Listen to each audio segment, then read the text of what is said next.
cuántos temas para tratar con nada más ni nada menos que con Jorge Tayana. Muchas gracias por estar en nuestro estudio. No, muchas gracias, Julieta, a ti por la invitación y por la oportunidad de conversar sobre estas cosas, que son las cosas que nos interesan y que nos apasionan y que tienen que ver con la vida, la cotidianidad y las posibilidades de los bonaerenses y en particular de los marplatenses, ¿no? Nos hemos conocido en la cancha del No al ALCA por esa lucha y esa defensa de nuestros derechos, y hoy al lado de Cristina. ¿Cómo llega Jorge Tayana a este proceso? ¿Cómo es su vida? Sé que tiene cuna peronista, desde el movimiento Evita, la lucha con Néstor y también como canciller y hoy con Cristina. Sí, por razones familiares he estado vinculado al peronismo desde que tengo memoria. Desde chiquito imitaba los discursos de Perón, hacía esas cosas. Y la verdad que después, ya adolescente y ya estudiante, seguía activando el peronismo en una época que todavía teníamos la proscripción y las dictaduras. Cuando en el 2003 triunfó Néstor, yo ya lo estaba acompañando y participé, primero como vicecanciller, desde fines del 2005 como canciller hasta el 2010. Así que fui canciller de Néstor y de Cristina. Luego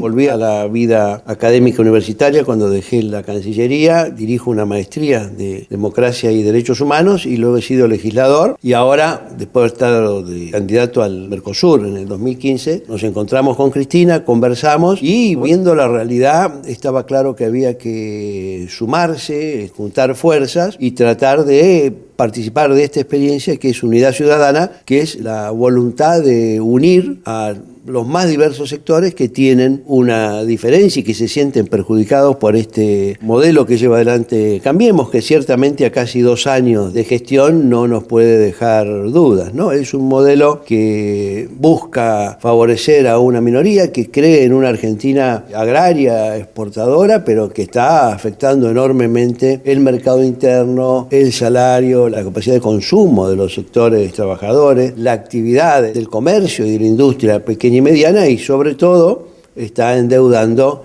de una manera muy irresponsable al país, comprometiendo no solo los próximos años, sino de hecho las próximas generaciones, ¿no? ¿Cuántos temas se trataban también desde el Parlasur y la opinión pública no tiene conciencia de la importancia de estos espacios dentro del Mercosur? El Parlasur es el Parlamento del Mercosur. Si la política de integración regional es importante, y yo creo que es importante, el componente parlamentario de esa política de integración es un tema relevante, porque nunca pueden integrarse solo los ejecutivos, requiere de una participación ciudadana distinta. Ese es el sentido de los parlamentos regionales. Lo que sucede es que hoy en la Argentina y en Brasil hay una política que es contraria a la integración. Contraria al Mercosur. Contraria al Mercosur, contraria a la integración, no le interesa ni la busca. Usa el Mercosur simplemente para tratar de hacer un acuerdo de libre comercio con la Unión Europea y para eso sí quiere tanto Macri como Temer el sello Mercosur. Pero la verdad es que ese acuerdo no se sabe el contenido y muy difícilmente sea un acuerdo beneficioso para los países del Mercosur. Además la democracia peligra dentro de esos espacios con lo que pasó con la presidencia. Lo de Brasil es una cosa muy clara, ¿no? Lo que han hecho con Dilma, lo que quieren hacer con Lula, de proscribirlo, de buscar de cualquier forma, porque es el señor que tiene más intención de voto para las elecciones, que son en octubre del 18, o sea, en un año. Está claro que han violado normas de Estado de Derecho claras. Esa es parte de la realidad que tenemos en la región, ¿no? Tenemos un juez que fue asesinado y su avión derribado con Odebrecht y lo que implica para los políticos de la región. ¿Cómo vivieron ustedes ese atentado? Es una causa que está en investigación. Lo cierto es que hay 2 procesos. Uno son los casos de denuncias de corrupción de Odebrecht que abarcan a muy distintos países y muy distintos presidentes, ¿no? Desde el presidente de México, pasando por el expresidente de Panamá, pasando por la presidencia de Colombia, de Perú, que es un tema que tiene que ver con la transparencia en la obra pública. Desde hace muchos años hay denuncias y numerosas de lo que se ha llamado el Club de los Contratistas del Estado. O sea, la obra pública en muchos países de la región ha tenido denuncias muy serias de corrupción y de arreglo, ¿no? Se reparten las obras entre ellos, fijan los precios, etc. Ese es un problema y eso, Odebrecht, evidentemente hay una implicancia en muchos de esos casos. Pero el otro tema interesante para ver es que durante años, durante la primera década del siglo, se habló mucho de las multilatinas, es decir, de las grandes empresas o de las empresas multinacionales con origen en países de nuestra región que se estaban proyectando y que estaban teniendo un desarrollo muy grande. Y resulta que que ahora muchas de esas empresas están bajo fuego cuando ciertamente estaban empezando a competir con empresas multinacionales, en particular norteamericanas, en varios mercados, ¿no? Eso vale para Petrobras, eso vale para Odebrecht, Embraer, eso vale para Vale Dulce, en fin. Lo que interesa es cómo ponerle un freno a una serie de empresas que estaban teniendo un rol global bastante importante. Lo que eso significa para nuestro país, ¿no? Porque hay parientes de presidencia que también estarían involucrados en este tema. Hay parientes, hay una obra muy importante, que es el soterramiento del Sarmiento, que está vinculada a todo este asunto de Odebrecht, y hay un señor íntimo del presidente, que es el jefe de los espías de la Argentina y que vive en la casa del presidente, que ha sido denunciado de recibir $800.000 de coima, que la justicia argentina rápidamente cerró cualquier investigación. La importancia de una justicia independiente, pero bueno, esto es otro desafío pendiente, ¿verdad? De un poder judicial que funcione adecuadamente. No para el poder de turno. Tiene una especie de sensibilidad o de reacción fácil al estímulo del poder político de turno. Y eso es malo porque impide que las cosas se vayan desarrollando normalmente, que haya el contralor del poder judicial y que la gente tenga confianza en el mismo. ¿Cuáles son los desafíos más fuertes cuando usted ve, por ejemplo, el endeudamiento que tiene la provincia en comparación con la India, que se ha logrado aquí en la provincia de Buenos Aires? ¿Qué nos puede decir? La provincia de Buenos Aires sigue la política nacional a pie juntillas. O sea que la gobernadora de la provincia y sus ministros son responsables de la implementación en la provincia de una política que tiene consecuencias negativas. Y algunas de esas consecuencias negativas se están viendo claramente. Ha aumentado la mortalidad infantil en la provincia luego de años de caer ese indicador. Es evidente que está creciendo la desigualdad en la provincia. Es notorio cómo se están afectando la pequeña y mediana industria en la provincia y cómo ha caído el consumo y cómo ha caído el comercio y cómo están cerrando una serie de lugares. Y cómo ha aumentado la desocupación. La ciudad de Mar del Plata es la que tiene la desocupación más alta del país. Tiene 11.9 de indicador de desocupación, lo cual es muy alto. Y en eso hay una responsabilidad directa de las políticas que aplica el gobierno nacional y que aplica la gobernadora de la provincia. Además del endeudamiento general, la provincia ha hecho un endeudamiento importante de por lo menos 4.500 millones de dólares. Y cuando hablamos de la ciudad de Mar del Plata, ha ingresado muchísimo dinero que no se refleja en las calles de la ciudad de Mar del Plata. ¿Cómo constata la oposición a dónde va todo ese dinero con el cual se está endeudando al país? Bueno, yo no sé dónde va, pero lo que está claro es que no está, porque el intendente no tiene ni dinero para pagar el sueldo y tiene que mandar cheques en descubierto. Y nos encontramos ayer con la basura en las calles porque tampoco se pagó el servicio de recolección de residuos. No solo hay muchos negocios cerrados, no solo se está en un mal momento económico en la ciudad, sino que tenemos una administración municipal que evidentemente, como dirían los muchachos, no da pie con bola porque no anda bien. Bueno, la provincia tiene varios problemas. Tiene un problema que son las inundaciones, que es un problema complejo, que se está agudizando con el tiempo, que requiere de una enormidad de obras que no se han podido hacer satisfactoriamente a lo largo del tiempo y que se agrava. Mi cara fue por el rabino Berman disfrazado de plantita, eso.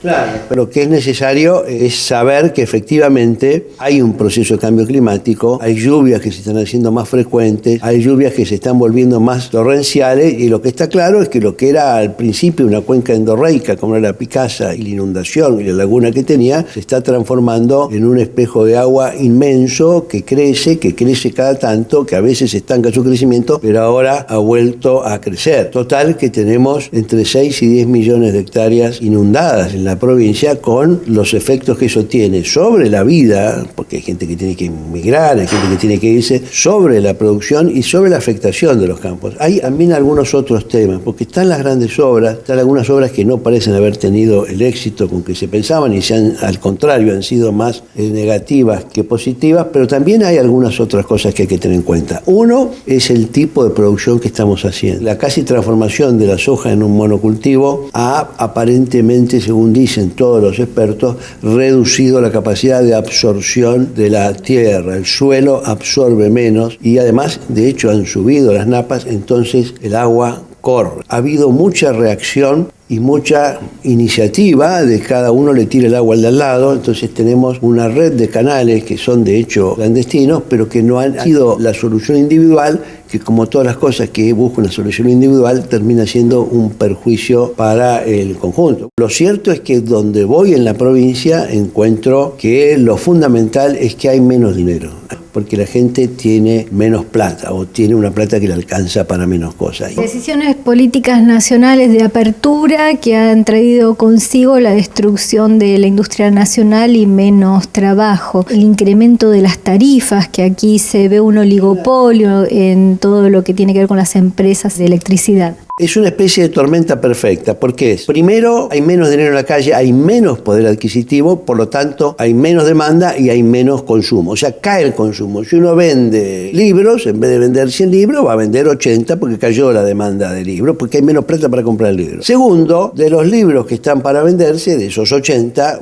30 son extranjeros. Quiere decir que el que produce libros solo puede producir 50 libros, suponiendo que se produjera para todo el mercado. Entonces ya el productor está limitado porque tiene menos demanda de su producto y además porque parte de esa demanda se lo saca la importación, que se ha abierto de una manera para mí bastante irresponsable. Segundo, el comercio también tiene problemas porque vende menos y tiene en común con la producción un tarifazo fenomenal. Entonces, entre que se vende menos, entre que el productor tiene la competencia de un importado, entre que todos tienen el problema de los tarifazos y en que la carga impositiva está mal regulada y mal adaptada a la producción de pequeña y mediana, lo que tenemos es una crisis muy profunda en muchos de los productores y comerciantes pequeños y medianos que no tienen cómo enfrentar una caída de la actividad económica que lamentablemente se prolonga y que para muchos de ellos no parece que vaya a mejorar en el mediano plazo. ¿Ustedes van a hacer el freno a todo esto? ¿De qué manera? La primera es el freno político, por eso hay que ganarle a Cambiemos en la provincia para que el gobierno reciba un mensaje de que debe cambiar, de que debe respetar más los intereses de la mayoría, que no solo debe gobernar para las grandes empresas o por los que más tienen, y que debe defender los derechos del trabajo y la producción nacional. Ese es un primer mensaje político importantísimo. Y la segunda es con medidas concretas. Nosotros vamos a proponer la segmentación, en el caso de la pequeña y mediana empresa y comercio, de las tarifas. No puede ser que paguen la misma proporción en tarifas que las grandes empresas. Vamos a proponer la segmentación también en los impuestos y vamos a proponer el impulso a un banco de desarrollo para la pequeña y mediana empresa, porque no hay lugar del mundo en donde se pueda consolidar un desarrollo importante de la pequeña y mediana empresa sin un banco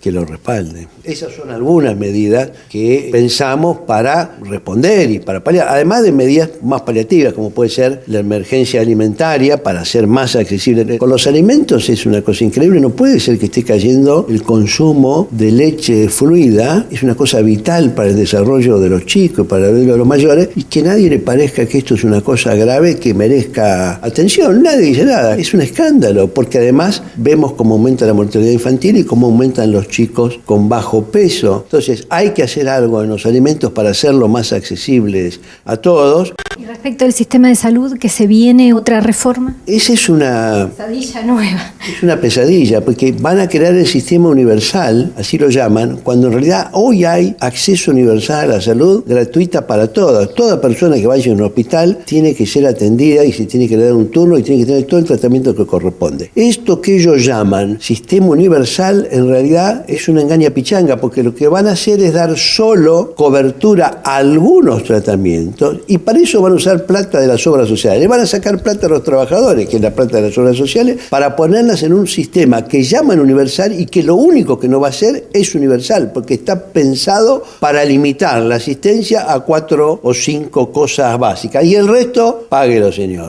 ¿Qué lucha que tienen ustedes para explicar todo esto con la campaña de marketing y publicidad inversa y la posverdad encubierta? ¿Cómo llegan a la gente en este contexto? Hay que escuchar y hay que hablar. Es una tarea de persuasión. Perón decía que en la política lo fundamental era persuadir y a mí me parece que eso es así. Hay que persuadir, hay que hablar, hay que escuchar a los que saben de estos temas y reproducirlo. Y la gente lo va viendo, eso no me preocupa demasiado. ¿Usted ve al peronismo unido ante estas elecciones, ante este ajuste? ¿Cómo ve al peronismo? El peronismo a nivel nacional está sufriendo todavía las consecuencias de haber sido derrotado en las elecciones de 2015. Este es un proceso que tiene distintas etapas, que tiene distintas velocidades incluso y características de acuerdo a los distintos distritos de los 24 nacionales. En la provincia de Buenos Aires me parece que hemos dado pasos importantes. Pasos importantes en el sentido de una convocatoria como la de Unidad Ciudadana, que buscó una renovación, buscó incorporar figuras, buscó tener paridad de género, buscó tener una incorporación de dirigentes del movimiento obrero organizado en la lista, es decir, buscó varias cosas.